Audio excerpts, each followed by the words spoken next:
Welcome, food travelers. I'm Simon. And I'm Micah. We're here in Las Vegas again, heading to the buffet at the Wynn. Yeah, this is a buffet that was more recently open compared to, like, let's say, Bacchanal or Wicked Spoon. So I was really excited to go try this buffet. One thing to note is this buffet does have reservations or priority seating, so you can prepay in advance, which is what we did. Yep, something that I would definitely recommend if you're able to reserve or get in advance. I would do that just to ensure that you do get a seat and you're able to go eat. One thing we really like about this Wynn Hotel is all the decorations. They always do a really amazing job. Whenever you're walking through the casino, you get to see all the different decorations they have with the Ferris wheel and Carousel, yeah. Yeah, they had a carousel that was beautifully decorated, and they're always on par, just not quite as big as Bellagio, but pretty much their decorations are always pretty beautiful. And after getting seated down here, it was still a little bit early since we did do the early dinner. I think we had something like 5 or 10 minutes in between dinner and lunch, and we had to pretty much wait for them to clear out all the lunch items before dinner was served. And as you can see from the video, the seating area, there's a kind of a central section that's kind of underneath this atrium here, and majority of the seats are located here, and the buffet itself is a little different than if you've been to Bacchanal or to Wicked Spoon, where it kind of seems more open in the sense that you are much more near the buffet stations. For the Wynn, what makes it a little kind of different is you kind of feel like you're in a dining area itself, and you don't really see the buffet, and you kind of have to walk out towards the edges, and then that's where all the buffet items are. I think that this type of style is different for sure. I kind of enjoy it in a sense where you do feel like you're in a sit-down restaurant, and there's a lot more outdoor lighting with the windows on top, and it's not as dark overall. It's definitely different. I like that they were trying a different concept, so that makes it pretty interesting. And as you can see, we're going through all the different little food stations, and pretty similar with other top-tier buffets over on the Strip. They offer pretty similar things. You have your seafood, your meats, your carb section. There's Asian, soups, drinks, and of course desserts. Yeah, some of the items here that I was really interested to try was that ramen station and also the congee station. What about you, Simon? My usual game plan is usually the meats, so of course the meats. Something I also want to try was make sure that I had some crab, since on the other buffets we had, we ate a lot of crab, and I wanted to make that comparison so I knew who had the best crab on the Strip, at least from the places that we've been to. Yeah, I think with this place, they have 2 different styles of crab, with the steamed version and also the cold one as well. And for me, with the steamed and the cold version, I actually prefer the steamed version. I kind of was a bit disappointed with the cold version. It kind of tasted a little bit synthetic to me, a little bit too salty, like they were, it just wasn't fresh. So definitely, if you want more of that fresh flavor, go for the steamed version. Yeah, I think the steam version was the better one too.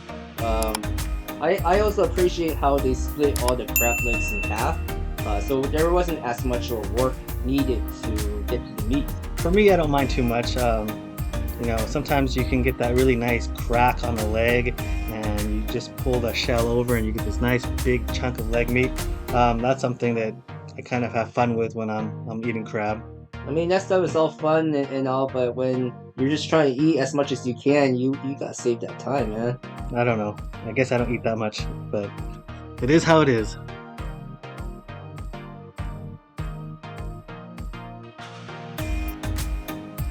Another thing here is you can see they have a crab station for desserts, and they do make their own whipped cream as well, and everything was really good. I really like that crab station here.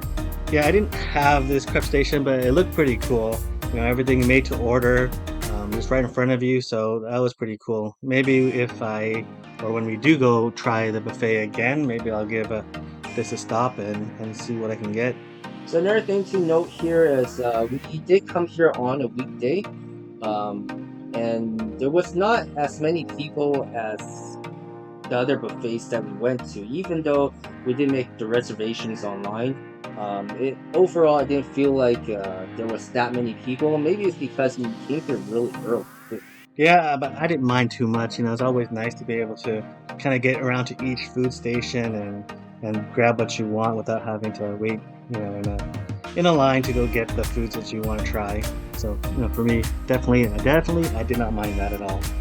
One thing to note here is there was also a taco station with 3 different type of meats choices, like the carne asada, chicken, and also they did have vegan option too with the impossible beef.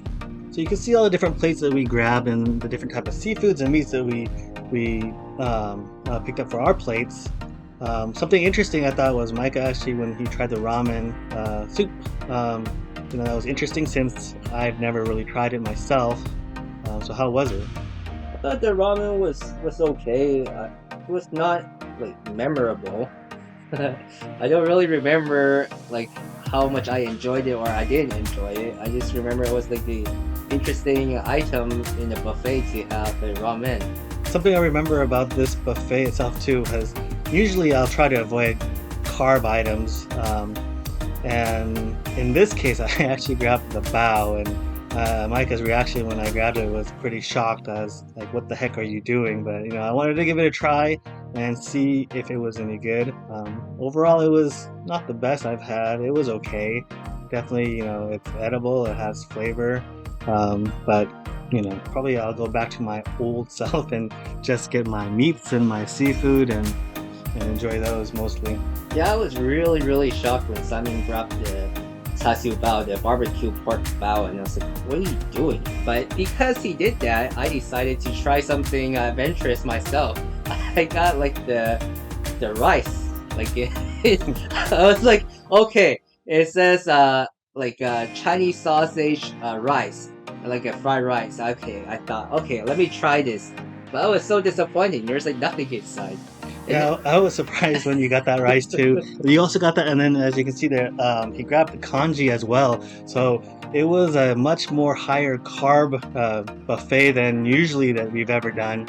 At least for me, I've never seen him grab those things because we always want to fill up on those higher ticket items, and in this case, it was rice. Yeah, I mean, congee, I had to try it. I mean, how often do we go to a buffet and actually try carbs? Okay, so since Simon got the bao, I got rice, and then I got congee and ramen. The congee itself, I asked for all the toppings I could get with like the preserved egg and also the green onions and everything else. But overall, the flavor-wise, I think it was too plain for me. And I feel like they're not using the right type of rice to cook it too. And that's usually why I try to avoid it. But one of the great things about buffets, I've said this before, is that you get to try different things and you never know. Maybe you hit this kind of food jackpot where you think something is not so great, and then you eat it and you're like, holy crap, this one is really, really good. Yeah, I was hoping that would have been my experience with all the carbs that I ate, but unfortunately none of it was jackpot material. So what did you think overall with all the food and the different things they had over there? I feel like it was a good experience overall, like seeing that they do have like these hot station items. There are a lot of different items you can try. They had like a salad station, a parfait station as well, that I skipped. But I think in terms of the buffet setting, I like this setting. I think it's different. I think my favorite part of this buffet would be the dessert. That gelato machine where it just keeps turning and there's so many flavors. I thought that one was really, really good. Yeah, I agree. I really did enjoy the gelato, and it's actually one of the notables I have because actually compared to the other buffets that we've been to, it was actually my favorite gelato that I've had. So that was something that was really good over there. But overall, it's your typical buffet. It's not as big as Wicked Spoon or Bacchanal, but it's still a pretty decent size. And especially if it's not as packed as it was when we went, it definitely makes getting to the buffet and trying everything much better. I agree. I think having something less busy or less packed, as you say, is definitely an advantage where you don't feel like you're as rushed, where you're trying to get to as all the different type of foods, and you feel like every time you get there, there's no more left for you to try. I do feel like some of the bigger buffets that can be an issue where you have a huge line, everyone's lined up for the crab, and then they all take it, and then you have to wait for the next batch coming up. Yeah, and something that I kind of, at least in my opinion, I noted is that similar to other places where, they just started operating once again, that there's not quite, at that 100% level where they're just nice and fluid and have everything, just spot on in terms of out and prepared. There was parts of the stations where it would be empty and there wasn't any food that was there, and you're kind of curious, okay, what was going to be here or what is going to be here. So that's something also to note that, as they ramp up operations again, hopefully it'll get a lot better and kind of back to how it used to be, where when you walk in it's just, food galore and everything that you want to try is all out. I agree. I think, and I hope that eventually when they do have everything in full operations, that we can make another trip here to revisit this place. I think they have high potential to be really, really great. One thing I do also want to note is the dessert. As you saw earlier, there was the s'mores cones. It does taste just like a s'more that you get in front of campfire with that roasted marshmallow. And I think the best part of the buffet for the dessert portion is the crepe station. Yeah, I'll definitely have to try that crepe station next time we do come over.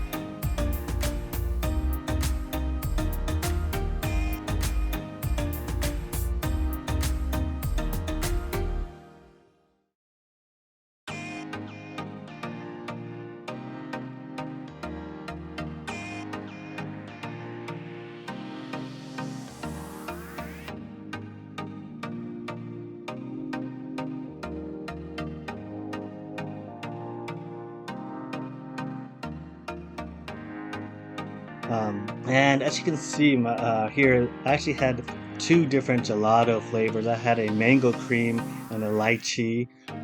I definitely appreciated that they provided some different flavors and maybe even some Asian flavors in terms of the gelato, but the gelato is definitely very delicious, something that I would like to have more of.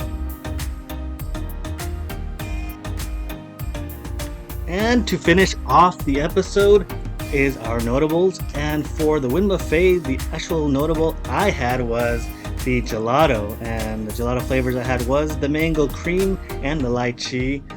Very delicious, fresh tasting. I actually think it is better than the other buffets, and so that's why I had to kind of point it out. So if you do go to the Wynn Buffet and you want to have gelato, go get theirs, because I think they actually beat the others. If you've enjoyed the content you've seen, don't forget to support the channel and hit like and subscribe. And if If you want to see additional pictures of food and our travels, go over to our Instagram page and follow us there. Thanks for watching.